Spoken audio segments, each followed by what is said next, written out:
Hello, everyone, and welcome to Boston Balling, your home for all things Boston sports. I'm your host, Gabby Maljanian, currently the host of this show, as well as the Locked On Red Sox podcast for the Locked On Podcast Network. So make sure that you also check out that show for all Red Sox talk, but be sure to keep subscribing to Boston Balling on any podcast platform. I am here to talk about everything going on in the Boston sports scene with some special guests along the way, including my guest that I have today, who is pretty established within the Boston hockey scene, kind of has played for a lot of different teams within the Boston community, particularly starting with her time in college, dating all the way back to there. So we're going to be discussing all of that on today's show. Kaleigh Fratkin, how are you doing today? I'm good. Thanks for having me. Yeah, thanks so much for coming on. I know, you definitely are somebody who is very familiar with the Boston hockey scene. So I thought this was a great opportunity to be able to sit down and speak with you about kind of your hockey journey and, where you are now. Yeah, when you in the intro when you were mentioning back to the college days, I was like, "Oh my God, I hope you don't say the date because now I feel like I'm ancient compared to these kids that are in college." No, I know. It's always funny when you say that too, because like I look at college kids now and I'm like, wow, like they feel so young to me. And I'm like, am I just that old? Like what happened? Like I feel like it hasn't been that long since I was in college, but it really has been longer than it feels like it's been. And I was like, wow, so much time has passed since then. Yeah, definitely. Time for sure flies. So yeah. Yep. Yeah, but I appreciate you hopping on here, and I definitely wanted to kind of get a sense of your journey, but could you just kind of talk a little bit about how you started getting involved with hockey, like when you first started playing and when you kind of knew that this was something that maybe you could do professionally? Yeah, I mean, so I grew up in Vancouver, so Pacific Northwest, and when you grow up in Vancouver, there's like a hockey rink really on like every other corner now. I mean, I grew just outside of Vancouver in Burnaby, and it's a pretty hockey town. Like, there's a lot of hockey players to come out of that area. But I had two older brothers that were playing, and I'm the youngest, so naturally, I was like around the rink all the time, and I like it was my brother's Christmas skate. They had every year, and I went, and my parents were like, "Oh, maybe she'll go on skates." And I was about 3 at this time, and they're like, um, and anyways, my parents gave me a pair of white figure skates, and I like refused to go on the ice. I was like, "I'm not going on the ice." And my dad's like, "Oh, just go out, it'll be fun." And I was like, "No, I don't like these skates. I want my oldest brother's name's Jesse. I was like, I want Jesse's skates." And obviously I couldn't even like pronounce kind of how to say everything properly. I want his skates. I want the black skates. And so then my dad's like, okay. So he went and like got my brother's old pair of skates and was like, here you go. And then from that minute on, I just like, never really looked back. But that was kind of the defining moment that, at least that's what my parents say. We're like, that's how, we knew that you were going to be in love with hockey. That is so cute, though. It's always so funny when you hear those stories about like when kids are younger and family influence is definitely a big thing. And it's always funny if you do have older siblings because you see what they do and you're like, wait, I want to do that too. Like I'm the oldest of three. So I think my sisters kind of naturally followed what I was doing when we were kids. So I always find that so funny that you were like, wait, I want to be exactly like him. Yeah, it's like that, nature versus nurture, I guess. So, yeah, that was kind of how I got into hockey, and then skating, and then started to play organized at around like 5, and then the landscape of women's hockey, coming out of college was certainly different than it is now, and the opportunity to play professional existed. There was a league, the Canadian Women's Hockey League, but it wasn't a league that you would be going into, having a salary and making, money. You were essentially paying to play more or less. There was a couple of situations where the team when I was in Boston, you could have some of your schooling paid for if you wanted to do like continued education, so a master's degree, which is why I ended up doing my master's. And but outside of that, the opportunity, like, women's professional hockey doesn't look like what it does look today. So in the last 10 plus years, it definitely has made strides, for with the PWHL now. So yeah, it wasn't really until probably sophomore year where this like light bulb went on and I was like, wait, I guess my hockey career is it done when I'm a senior? Like, what do I do? Isn't that And I sad to think about? so sad. And it's just it's also sad that I grew up in such a tunnel vision type mind to think that, I could just play and play and play for all these years and didn't really think beyond that. So a part of me, I go back to I go back to like, my mom and dad and just be like, like why didn't you, like, why did you, you let me believe this life that like didn't exist? And, but anyways, long-winded way of saying it really wasn't until about my sophomore year where this light bulb went on and I was like, wait, what is hockey going to look like for me? And it definitely, I was in a unique situation then. I was involved with the Canadian national team. There's all these moving parts to it, but like at the most high level, I kind of was like, oh, I don't know what hockey looks for me at the end of my senior year and I could be done. And I wasn't ready for that. And so that's where, things started to change, I feel like at that point for me. Yeah, it's always so funny because you mentioned your parents, and it's like they probably didn't want to crush your dreams and be like, oh, by the way, this is the reality of the situation. They probably were like, oh, let's see where this takes her. You know what I mean? Yeah, I think they were so supportive Yeah. and with anything, with all three of with or me and my two brothers, just so supportive of the passion that we had for hockey. And they did everything in their power to, give us the proper resources and just give us every opportunity if we wanted to pursue it. They weren't pushy by any means, like the polar opposite of that. They just wanted to, give us every opportunity possible. And there was like that fire that they just saw, like so much determination and passion. I think they were just, maybe didn't want us to,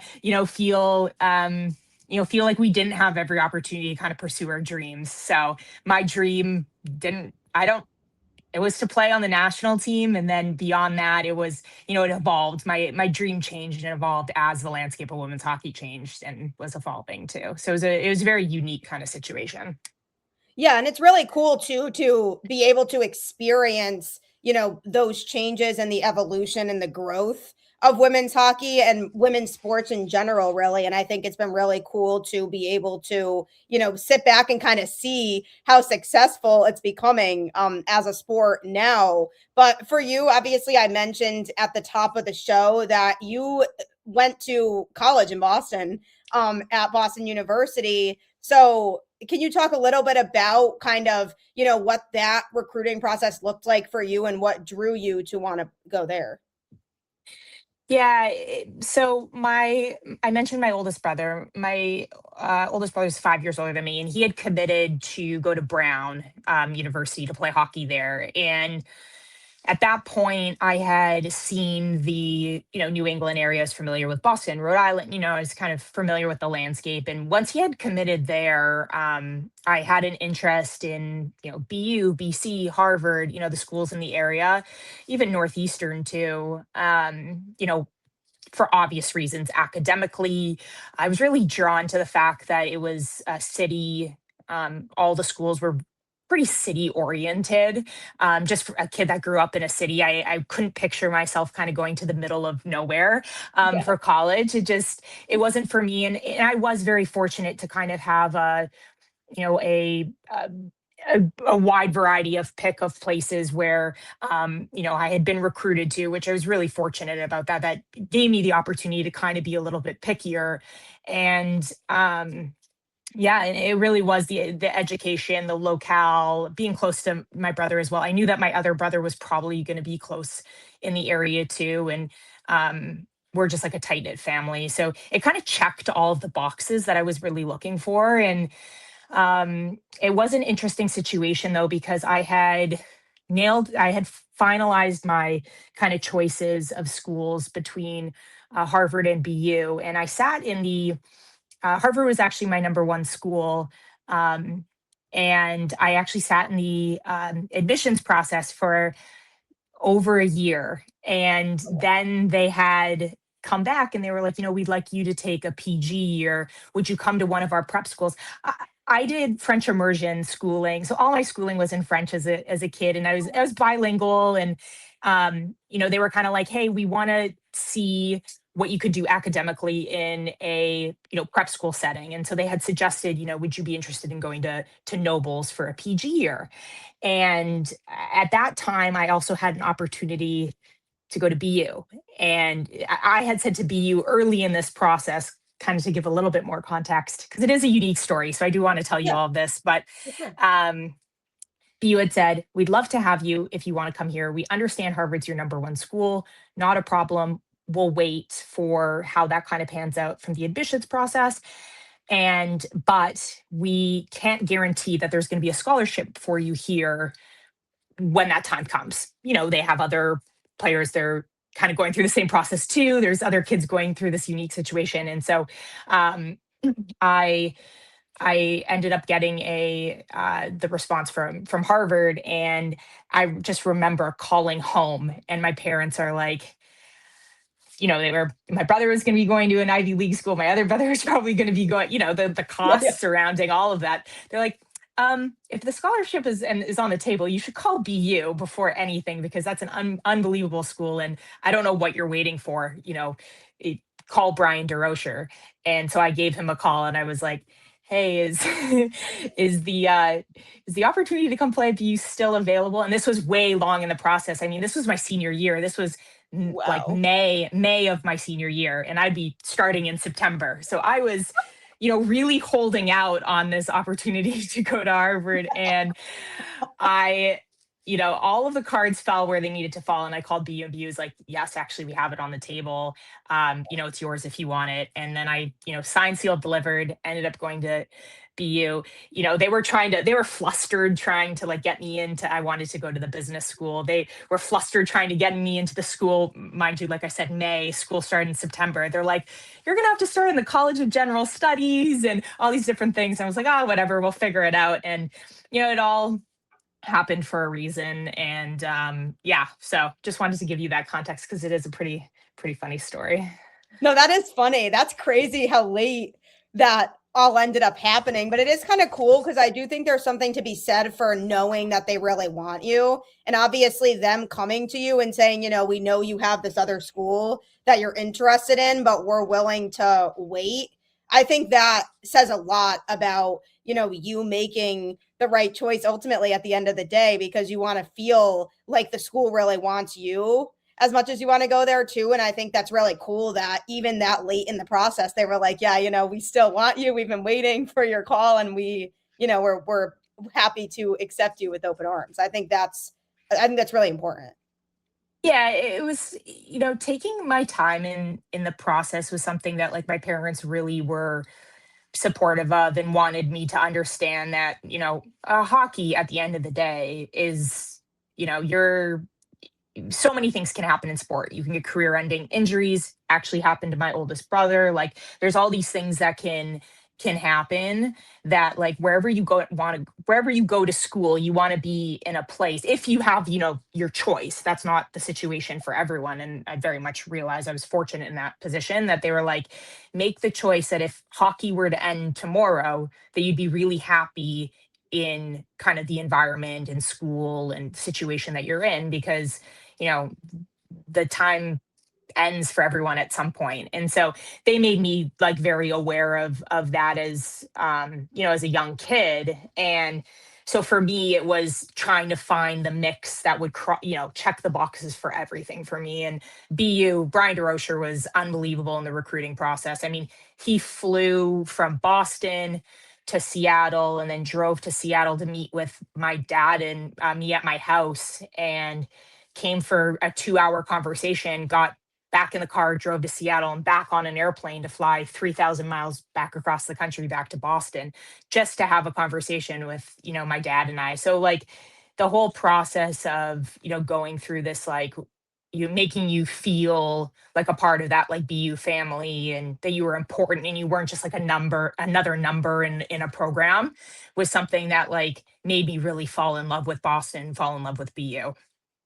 Yeah, Boston's obviously a great place to go to college too. There's so many colleges in the area, and there's just so much to do there. And my mom actually went to Boston College, and I know she really enjoyed just that environment of being in Boston for school. So I'm sure that was definitely a lot of fun too. I mean, it's a great city. I'm obviously biased, but I just love Boston. But yeah, I mean, it's interesting you bring up the other aspects of it because my husband coaches high school baseball and he helps with a lot of the recruiting stuff for the kids and, getting them into college to play baseball. And he always mentions that he's like, you don't know what's going to happen with baseball. So you want to make sure that you enjoy the school that you're at and the other aspects of it outside of the sport because college is not just your sport. There's other things you have to think about too. So it's interesting that you bring that up and that your parents were like, you need to think about other aspects of it too. But obviously you did have a successful college hockey career on top of going to school there and enjoying it. So it sounds like you got a good mix of everything you really wanted at BU, which is great. Yeah, yeah, no, it was great and met lifelong friends and just yeah, the city of Boston's awesome. I mean, I fell in love with I didn't really know being a kid from, Canada really what you were getting involved in. The university, collegiate culture is much different with Canadian universities. So like you kind of know, but you don't really know. And once I got to Boston and saw the landscape of college sports and just sports in general, I was like, yeah, this place is amazing. I don't want to leave here. So naturally haven't left New England yet. So There's a lot of passion for sure. Boston's yeah. a really passionate city when it comes to sports, and anybody who experiences that, I feel like it's a treat to be able to experience that because you don't always get that same type of passion in every city. And I feel like the college hockey scene in Boston is huge, and people are so supportive of those college hockey teams, and it's really competitive too. Lots of good teams consistently every year coming out of the Boston hockey scene, especially from a college standpoint. So I think it's cool to be able to have been a part of that. Yeah, no, it's so cool. I mean, being able to now I'm doing a lot of broadcasting and kind of just being on the other side of it, seeing it from a whole totally different lens of, when you're in school and getting the opportunity to go and, just the rinks that you get to play in and all the student sections. And it's really unique. Everyone's, you're playing for your university, you're playing for pride. It's really cool. It's a very unique situation, and Boston in particular have some pretty cool uh, sports fans, and just the arenas and themselves are pretty unique and special. Yeah, totally. 100%. I feel like it's just a great place to play. And how would you say if you're playing a sport at the collegiate level? Because obviously that's a huge commitment, especially at that level that you were playing at. How do you kind of balance your schoolwork with having that type of commitment with a sport in college? It's hard. I listen. I wasn't taking like an engineering degree, and I wasn't doing the science route. I wasn't a science kid or mathematics, ecom. Like I wasn't doing any of that, um but I ended up being in the communication school. And so um to some degree you're kind of balancing everything, and it's a lot of sacrifice. I will say you have to be very dedicated. I think the biggest thing that I see now that I was really happy about, or I think that like allowed me to continue to like want to play because of that commitment through college, like you said, between schoolwork, you're trying to balance a social life, your sport, you want to perform well, is just like having a balance. And I think like as a kid, I was very well rounded and, like I said, like my parents just like wanting us to have balance, that by the time I got to college, because of the commitment and sacrifice you have to make, that I wasn't burnt out. And I think a lot of kids get burnt out by the time they get to college Mhm. because they're at the Division 1 level, and at like the top end of the Division 1 level, like you have to be so disciplined.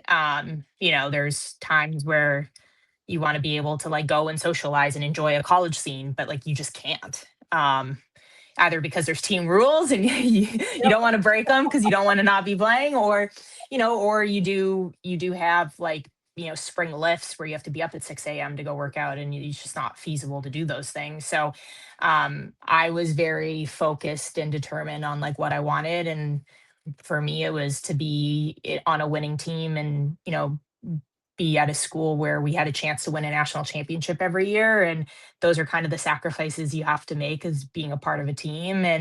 Um, and then balancing the schoolwork, you also want to do well in the classroom. Like you couldn't, it wasn't like, high school where you can study 10 minutes before a test and like maybe pull off a pretty decent grade. Not to say that I did that all the time, um, but you really had to be dedicating your schoolwork. BU was it's an unbelievable academic school. So, you do have to commit to that as well. So, it's a lot and it's a commitment, but like if you're passionate and determined about it, then you kind of you make it work. And I think now being in the real world and having a job and balancing family and all these great wonderful things, college prepared me for it. Our college, what I dealt with in college with balancing, school, sports, social life, like that's what the real world's like. You got to balance it all. Um, and just like you have to prioritize your timing and be really responsible. And yeah, now that I'm much older, I realize that all those things were great learning experiences, and just being at the Division 1 level, it definitely helps prepare for all that. Yeah, it's definitely good because obviously those types of lessons apply to regular life. Whatever you're doing is being able to prioritize and have that good healthy balance of everything in your life. And as an adult, we all have to juggle multiple things, and I think you having that type of experience and being able to understand, okay, this is the priority at this time, like this is what's important right now, is a really good lesson to take into whatever you're doing as an adult, because we're always moving in so many different directions and there's just so many moving parts. And I think, being able to have those priorities and be disciplined and know, okay, this is, what I have to focus on right now. I feel like being able to take that away from college really just applies to whatever you're doing. Yeah, no, for sure. And I mean, it's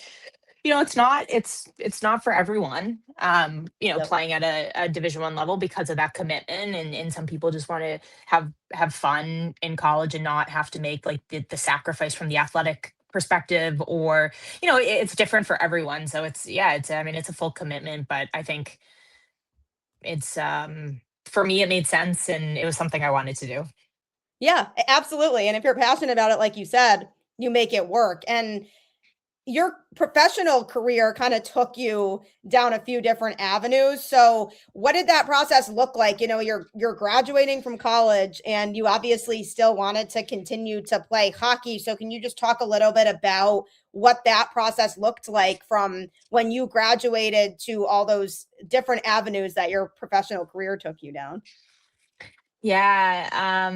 So like I was saying earlier, I was involved in the Canadian national team program since I was about like I was 14 is when I joined. They had like their first ever under 18 program. Um, that's how old I am now. Um, or that's how much the landscape's changed, I guess is all, I'll phrase it that way.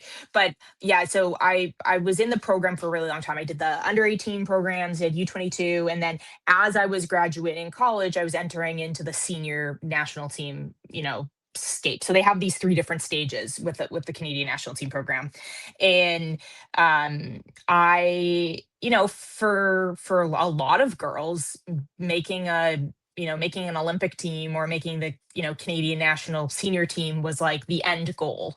That was like our NHL because there wasn't, like I said, there wasn't really anything else going on. There was the CWHL, which existed. There was a team in Boston, the Boston Blades, but outside of that, there wasn't like this.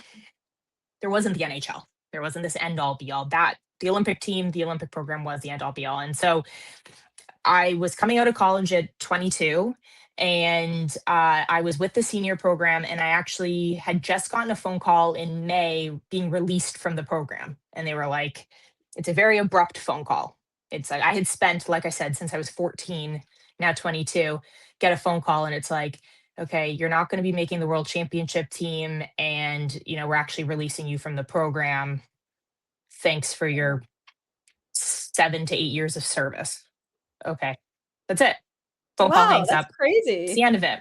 Crazy, right? You give all this time, dedication, all these years of hard work, right? And your dreams are just crushed in front of you. And I just remember like 22-year-old kid, right? And like coming out of that being like, oh my, like, that's it. there's there's am I done, like Yeah. if I done playing hockey, like it was just like your whole world crashes in front of you because that's your like dream and you think that like that's the end of the world, right? Yeah, that's so Now looking, upsetting. it's upsetting, but now I look back and I laugh, right? Because Yeah. like it's not the end of the world and it's okay. Like life goes on, right? And but at that time, I just remember picking up the phone and calling home and just like bawling and being like, Oh, am I done playing hockey? Like, I wasn't ready for that. And I don't think any kid should, women, a female athlete, your avenue shouldn't be closed at 22 years old to have nothing else to aspire to, no professional league, no like opportunity to continue. And I shouldn't say nothing else existed because, like I said, the CWHL did exist and you could go overseas to Europe, but it wasn't like truly, the same type of landscape of what you just were spending 4 years of playing Division 1 hockey. Like Division 1 hockey was the way it's structured is very it's like you have the best of the best facilities, you have the best of the best resources, you have everything other than when I was playing. Obviously NIL is a whole different conversation, but like you weren't, you couldn't make money, but your resources and facilities and every opportunity that you had was world class. To now go to continue, if you wanted to continue to play women's hockey, it was like you're bringing your gear home, you're airing out your own gear at your own home, like in, you're living in a small apartment in Boston. It's like your kitchen is, where you're airing out your hockey gear. You're practicing at night, like you're practicing at 9 o'clock at night, like basically before or after beer league is going on. And you're, it's a totally different, ideal of what, you know, what the next stage of women's hockey was. And it was really hard for a lot of women to go from playing at that top level to then that. And so for me, I had to take a step back and figure out what I wanted to do. And so I had, like I said, I played for the Boston Blades that season right after I was done playing college. Now knowing that, sorry, I should say, let me just clarify timeline actually. So that year after college, I was still involved in the national team for the full year while I was playing for the Boston Blades. It oh, was, okay. sorry, it was at the end of that season. I had just won the Clarkson Cup. Sorry. I Okay. just won No, the that makes Clarkson sense Cup. though. Yeah. Sorry, Okay. I That just makes won the more sense. Clarkson Cup. And Yeah. that's when I was cut from the national team. So I'd Okay. actually been in the senior program for a year. And then I just won the Clarkson Cup with the Boston Blades, which was like the pinnacle for what was, at the time the women's pro league. And then got the call from the national teams like you're no longer with us. And then I was like, oh my God, I'm done. World's coming to an end. Was in year one. So while I was playing for the Blades, I was also getting my master's degree at Northeastern. So I started organizational leadership, concentration in sport and social change. And it was a 2-year program. So I just finished year one. So when all this was happening, I was like, oh, I want to finish my master's degree. What am I going to do for hockey? I don't know if I really want to continue to play in the CWHL. Like I said, it was not glamorous. And I had gotten an email from Danny Rylan. And I kind of knew who Danny Rylan was, didn't really know. I played against her for a year or two in college. She played at Northeastern. And this email was like, we're starting a women's professional hockey league called the NWHL. We're going to have 4 teams. It's being located in the Northeast. We're going to have Boston, Connecticut, the Riveters, and what did I just say? 1, 2, 3, and then Buffalo. Right? Is that the original 4? I guess. No, was that the original 4 teams? I think I so. think so. Yeah. Yeah, I think so. Sorry. My No, it's okay. my mind's blanking. I'm like, that's horrible that's where I am right now. Should That's all right. preface. I was telling Gabby at the beginning of this, I have twins, so I've been telling you this, that life is just wild. But Yeah, twins anyways, under one, we should have. yeah, sorry to the listeners. So bad that I'm like butchering this. But anyways, um it was like, we're going to pay you guys to play. And so for me, it was like where I was at, what was just happening in life. I was like, That's kind of cool. I was looking, I had played in Boston for so long that I was like, there's so many good players here. If I really want an opportunity to, kind of like make a name for myself outside of Boston, like this could be a good chance to do it. So my roommate and I actually made her, I got an invite to go to the free agent camp. I had talked to the general manager beforehand and they were really interested in signing me. And they're like, come to camp. We'll offer you a contract, but like, would you come to free agent camp? I said, sure. And so my best friend who was my roommate, longtime roommate, Anya, I was like, hey, let's go to Connecticut. Do you want to play in this league? She was like, I didn't get an email. I was like, you're coming with me. We're going to Connecticut. She's like a Waltham kid through and through. I'm like, no, you're coming with me. I'm getting you to leave Boston. She's like, I can't leave Massachusetts. I'm like, yes, you can. You could be a big girl. Let's go to Connecticut. So I got her out of Connecticut. She now lives in Connecticut, by the way. So I Wow. take credit to the fact that I got her out of Mass. And her family all still lives there. But we went to Connecticut. Anyways, long story long. We ended up both signing a contract for the Connecticut Whale and played in the inaugural season of the NWHL, which Oh was wow, that's cool. really cool. Yeah. Yeah, that's super cool. Yeah, shout out to Connecticut. I live in Connecticut too. Oh, nice. What part? Hartford area. Okay. Cool. I'm in on the border of like Wilton. I'm in Weston. Oh, Weston, nice. Okay. Connecticut. Yeah. Yeah, Yeah. awesome. Yeah, I love Connecticut. I mean, I grew up in Connecticut, but I grew up near Yukon, so a lot closer to the Oh, okay. Massachusetts side of Yeah. Connecticut. Hence my Boston fandom because I would just go into Boston all the time to go to games and everything. But that's really cool that you were able to experience that and be part of their inaugural season. Yeah, it was unbelievable. Like we played the first game against the New York Riveters and there was like over 1,000 people in the building, which at the time, like that was a large number of people at a game. It was like standing room only. And I just remember going on the ice for warm up and seeing all these little girls and seeing the signs and even little boys and just like how crazy the fans were in warm ups. I remember skating around being like, wow, this is like the next impact of women's hockey. And this is where all the you know resources, time, and energy, and this is where players should be focusing the growth is at the professional level, not to take away from the national teams at all. I mean, that's where everything started, but I feel like women's hockey is so unique because it started as an Olympic sport. It started as like a didn't start as an Olympic sport. There ended up women's hockey ended up being in the Olympics, but it started as like, you know, I you get what I'm saying. It started more as like a national team Olympic type sport before professional sports came into play. And as instead of having like a professional league and then there's just like an added bonus that you can go and represent your country. And so I just remember skating around being like, this is the next step for women's hockey, having a professional league. And like, this is like what I want to do. I want to help build this any way that I can. And so that's kind of where, the motivation and passion and dedication really changed for me as the next chapter of like my hockey career. Yeah, because you kind of look around and it puts things into perspective of like, wow, this is definitely next level. This is it right here, what I'm doing right now. And I think it's really cool because you truly were in the heart of when women's hockey really started to progress. Like you were playing at a time when we really were starting to experience more opportunities for female hockey players. And I think that's what's really cool and fascinating to me is you really have had, a front row seat for the growth and development of all of this really. Yeah, I 100%. I mean, like, the base level contract existed, but like it was, I mean, you could poke. My dad was a lawyer and a judge for a very long time. So like he was my looking over my contracts and he was like poking holes in like every ounce of the contract. Like the original contract that I had in, this league, it was like, yeah, there wasn't a CBA, there wasn't a collective bargaining agreement. Like it just, Yeah.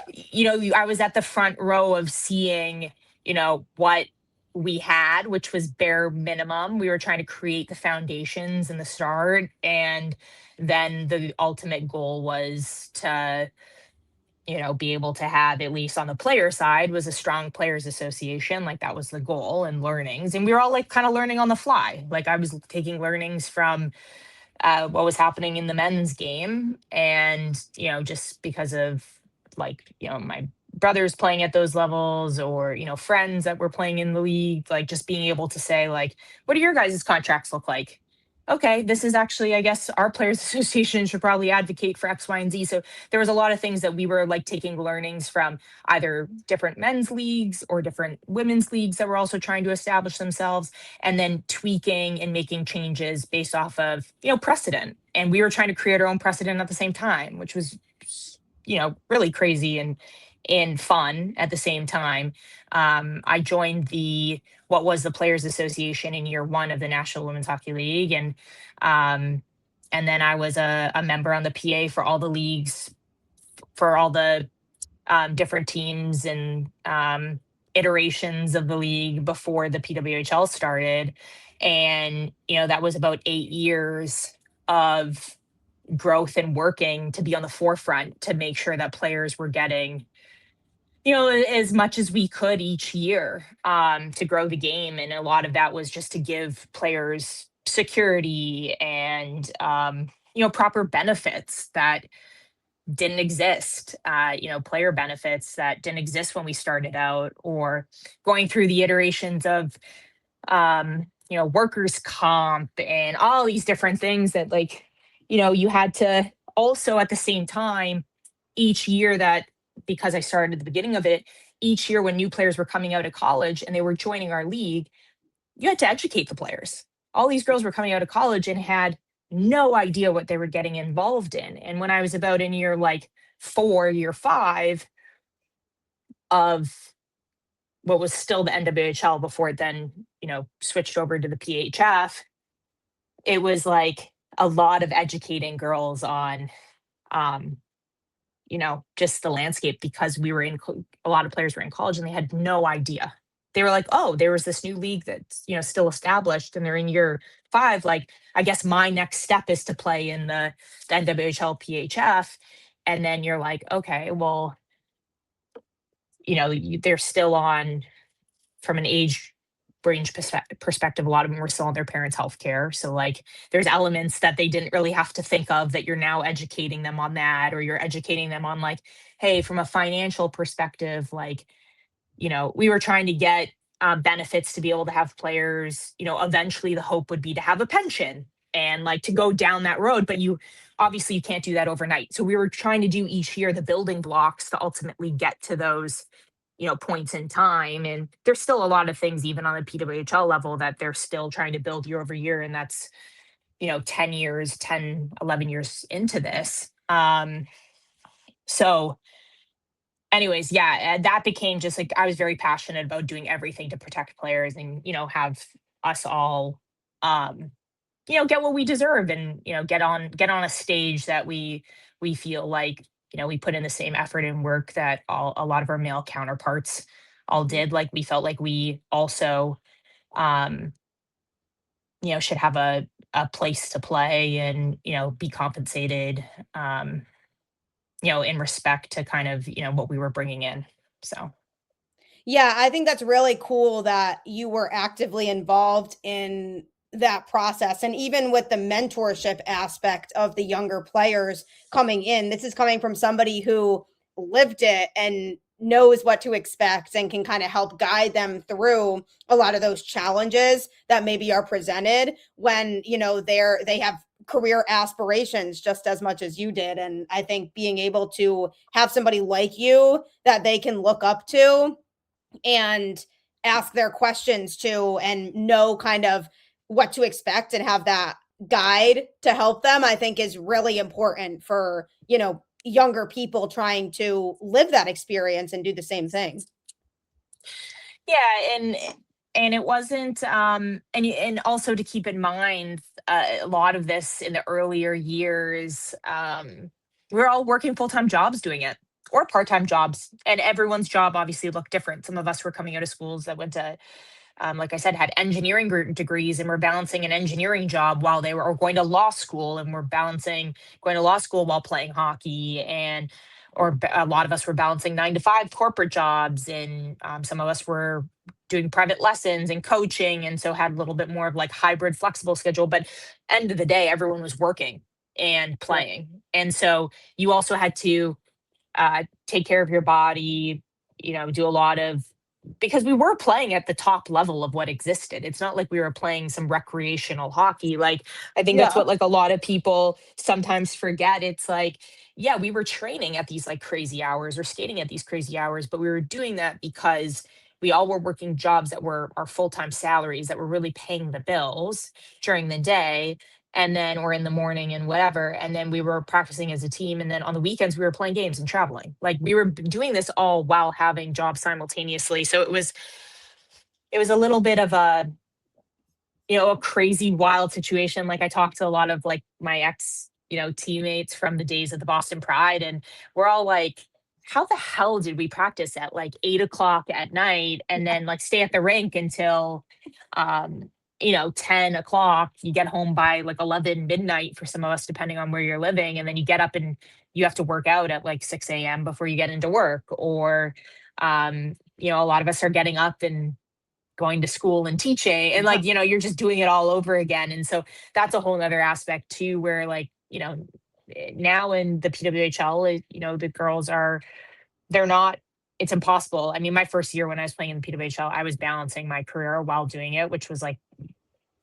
next to impossible. But so everyone's kind of made the full commitment to some have part-time jobs outside of it, just because financially the salaries still aren't there. But it's come a long way in a pretty short period of time, respectively. And yeah, it was kind of a wild time, but I loved it. I loved being able to like try and push the boundaries and be a pioneer in getting everyone a piece of the pie and what they deserved and what the sport really needed at the time. Yeah, absolutely. And, we're seeing the effects of a lot of that now. I mean, obviously, the Boston Fleet continue to grow and grow, and the league in general, the PWHL in general, continues to just evolve and grow. And I even, see like so many people go to those games, and so many people are following the team and are dedicated. And I think it's really cool to just see that type of growth, because you obviously, from a player perspective, experienced that team when it was really early on as well, with the Boston Fleet in particular. So what was that kind of like, becoming a part of that team when it was still so fresh? Yeah, it was like a weird time, because how the league all came together too was just interesting, because you had like what was coming from the what was considered like this divide, from the outside world, was this divide in women's hockey, right? The PWHPA that existed, and which came out of the debunked CWHL. So like it was all the players that played in the CWHL joined what they formed as the Professional Women's Players Association. PWHPA is what they ended up forming. And like, because they didn't have, a lot of the players could have came to the NWHL. I don't really to this day maybe know why they didn't just join, but whatever. They formed their PA, and honestly, in the grand scheme of things, it ended up like being the best. I think having the two paths of women's hockey actually helped all of this. At the end of the day, we all had our same goals. They just had a different kind of thought process in how they wanted to go about it, which was totally fine. And so players just kind of naturally out of college just came, deciding where they wanted to go. Some wanted to do the avenue of the PHF, some wanted to do the PWHPA. But it's kind of funny though, because the outside kind of world outside of hockey, or how people were kind of seeing it from the outside, the fishbowl perspective, were thinking that we were like all at odds of these two clashes of women's hockey, and it really wasn't. But we all talked to each other. Like, we all were ex teammates with players that played in different leagues. Just people were choosing different league. The PWHPA was a players association, wasn't a league, but like they were choosing a different way to go about it. They were playing, Yeah. kind of like a traveling setup series, almost like I compared it in a lot of ways to like, I mean, it's what the PLL does or had been doing, right, up until they established in their markets, where they would kind of travel around and do tournament style, and then you have us that just like set in our cities, and we're growing a really good fan base. And I think in essence that actually is now helping what you're seeing today um, with just the amount of fans that are coming to games in these markets where PHF teams existed. There's so many acronyms in women's hockey over the years. Right. Oh my God. That's what I'm learning from this Mm, interview is like there's mm. just so many acronyms and abbreviations, and I'm like, what does this all stand Oh for? God. Yeah. And everyone just like, you know, anyways, we overcomplicated things, right? Like my marketing branding side and me, what I do as my full-time job is like, oh my God, could have just made this all very much easier for ourselves, but that's okay. um, but the PHF was already established in these markets where now PWHL teams existed. So like in the first year of the PWHL at the games, you saw a ton of people in Boston Pride jerseys, like a ton of people coming to games in the Boston Pride jerseys. And the colors for Boston were green and white and black, and it's like everyone was showing up in yellow and or gold and black, and they weren't Boston Bruins jerseys. Like that was the funny thing. It's like they were all like with all and there was only a couple, one or two of us that were really carried over to from the Boston Pride to the PWHL Boston team. So you would see like number 21, Christina Putinha, who Hillary Knight was wearing 121 for the PWHL team, but like people were wearing a 21 Christina Putinha jersey in the stands because the point I'm making is that like people just wanted to support women's hockey. They didn't care what league it was. They didn't care. They were just fans of the game and they loved women's hockey and they were supporters of the Boston Pride for so many years. And now that there was a new league and a new rebranded team for this new league in Boston, they were there to support it. They didn't really care. And I think that's like with any, men's sports fans for that matter. It's like if you love a sport, you're going to go support it. And so that's, I think, this trickle down effect that you're now seeing in the PWHL is that like in Montreal, people for so many years had the CWHL Montreal team, like the Montreal Stars. And then you had the like PHF team in Boston that was like the new added addition late in the PHF with the Montreal team. And then you have the Montreal Victoire. So like it's like women's hockey had been in these cities for many years. It was now just like being put on a stage with like a ton more resources, being put into NHL buildings or AHL facilities, like being really put on a stage where it has ultimately like the product has really always deserved. But it was just like at this influx point where you have someone coming in with a ton of resources to be able to like put everyone up on that platform. So I think for a lot of people that have been a part of women's hockey or seeing the growth over these years aren't really surprised that there's this many people in the building and going to games because the demand, I don't care what people say, the demand has been there for many years. I think it's a lot of people that haven't been living it day to day or going to like a Boston Pride game. Like there was when we played at Warrior, there was like standing room only for like all of our games. Not that Warrior holds like a ton of like it doesn't have like a massive capacity by any means, but like the point is that we then got put in Bentley for our playoff game and we sold out Bentley. Like there was, and Bentley had a lot, it held like 5,000 fans. So it was just like over the years, the growth of people from, like I said, back in 2015, 2016, when the NWHL started, like it's really just a trickle effect of 10 years later of people, being boots on the ground, trying to grow this thing slowly to now kind of you're seeing a little bit more of that come to life.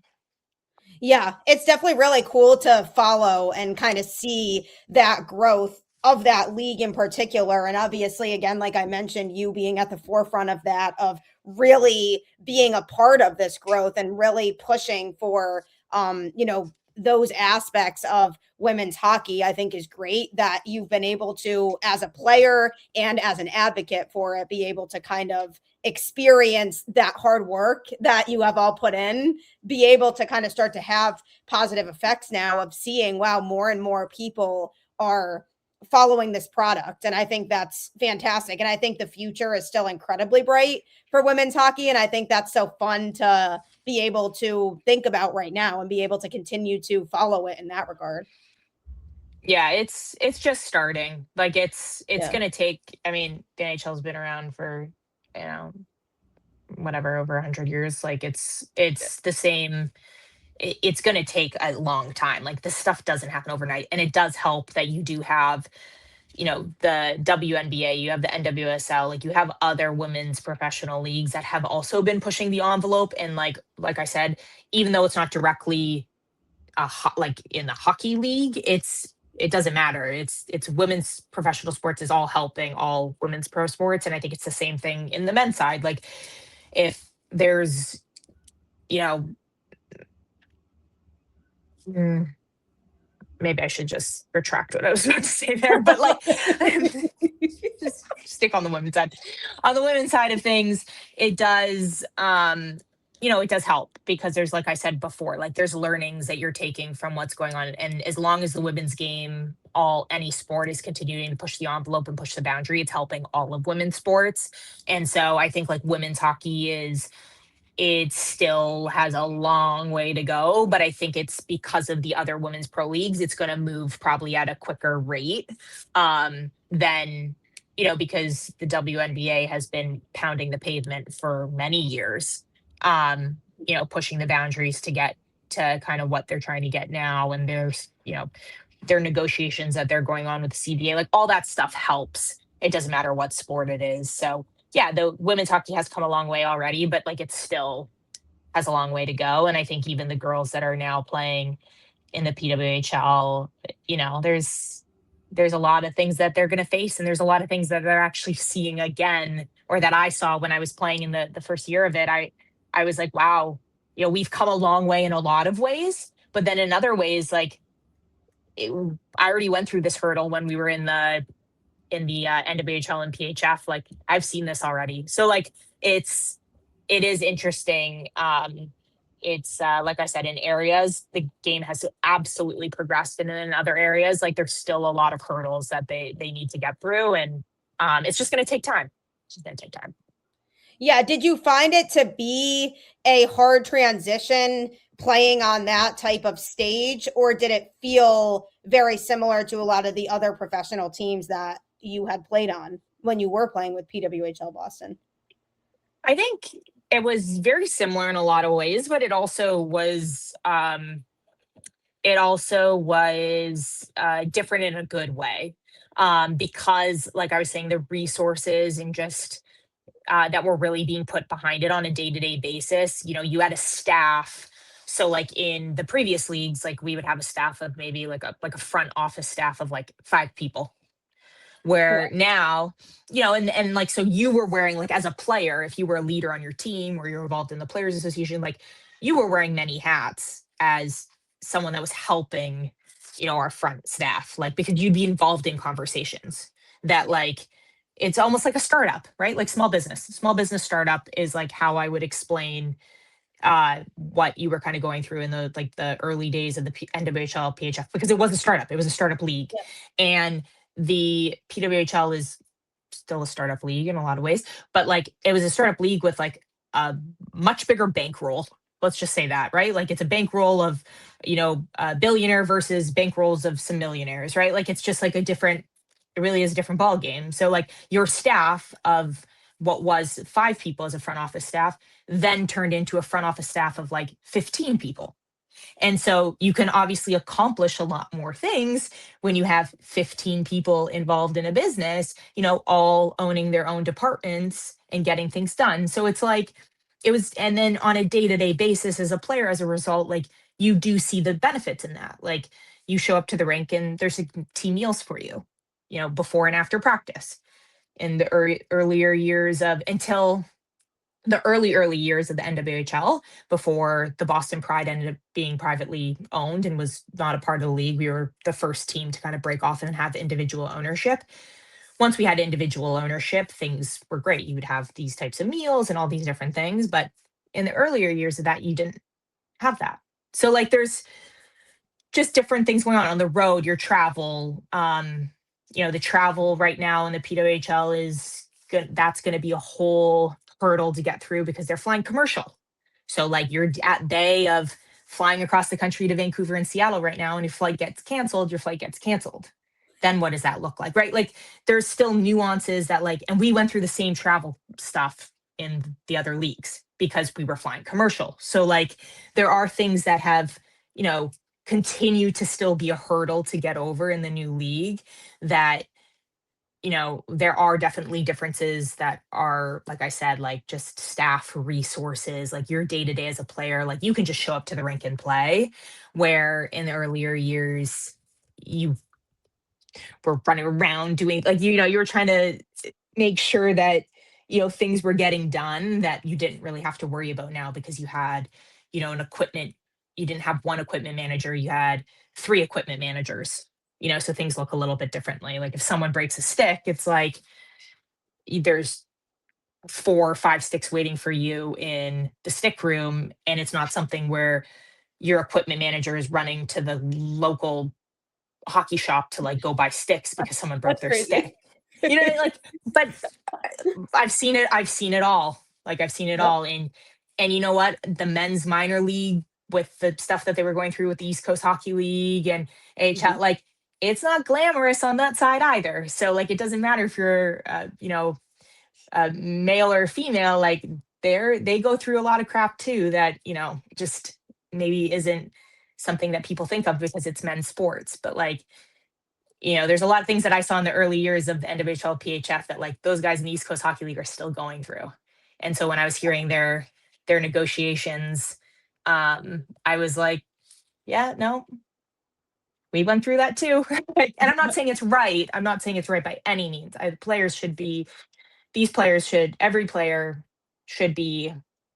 you know, there are things that we need to like that need to get rectified to make sure that like these players are getting proper treatment. And like I shouldn't necessarily compare both those aspects, but at its most general sense, I'm just trying to explain that like there are things that have definitely grown and gotten better, and then there's areas that like certainly need to get hurt, like hurdles still need to overcome some hurdles. Yeah, that makes a lot of sense, and I do think it's so funny, like, hearing all of that and you looking back and being like, "Wow, it's really come a long way already."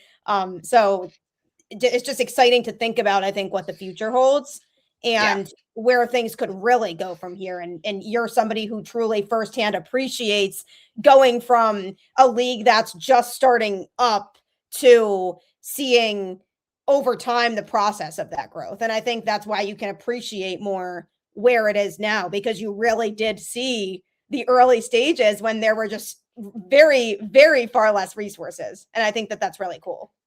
Yeah, and it's something that like I love seeing that girls are coming out of college and they may not see the difference, right? Like the differences Yeah. may be like more subtle to them as opposed to like when I was coming out of school or a lot of all the girls that I played with over the years that like, were done playing hockey well before the new league started and that were a huge integral part of growing women's hockey that like, there was a massive drastic drop off for us from when we came out of Division 1 college playing at the best programs in the nation to going to like what we had after college to now the gap is like slowly getting smaller, and it's amazing to see that these girls that are coming out of college that like now like that jump to the next level, like it may be better for them or it may be like just if you're out of Wisconsin or a Minnesota, it may just be like a little bit of a slight drop off in certain aspects, but it's not this massive drastic drop off, which is, that in itself, I think is like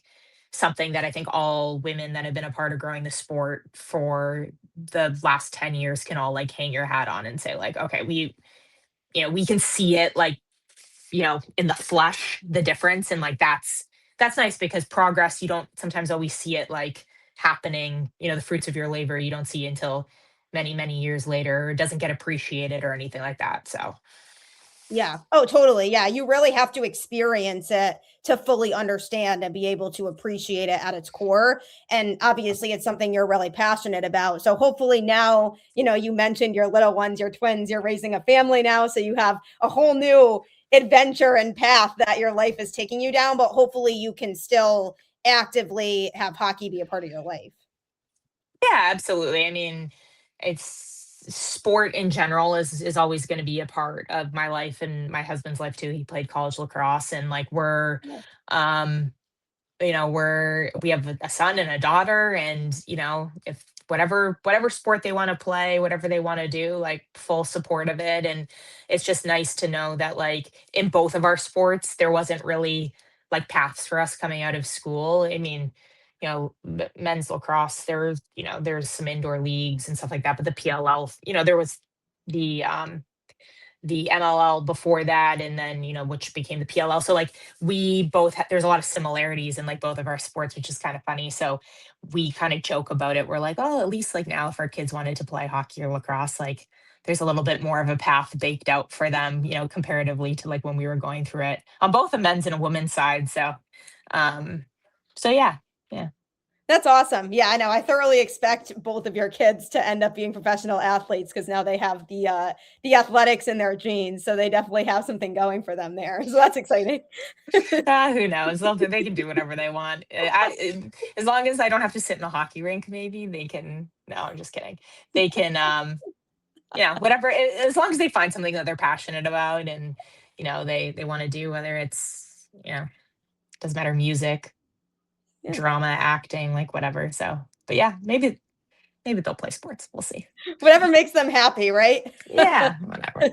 Yeah. But yeah, thank you so much. This has been awesome. I really appreciate you taking the time and hopping on here. Definitely have a really cool story, and just hearing all about your journey through hockey and being also involved firsthand with helping the sport to grow on the women's side, I think is fantastic. And I definitely really enjoyed hearing all about your experiences. Yeah, no, thanks for having me. Always love chatting about the growth of women's hockey in particular, and the Boston hockey landscape. So yeah, no, appreciate it. Yeah, I'll definitely have to keep in touch, try to get you back on again at some point too, moving forward in the future. But thanks everyone as always for tuning in to the show. Make sure you continue to subscribe, like, follow, whatever it is you do these days on your phones.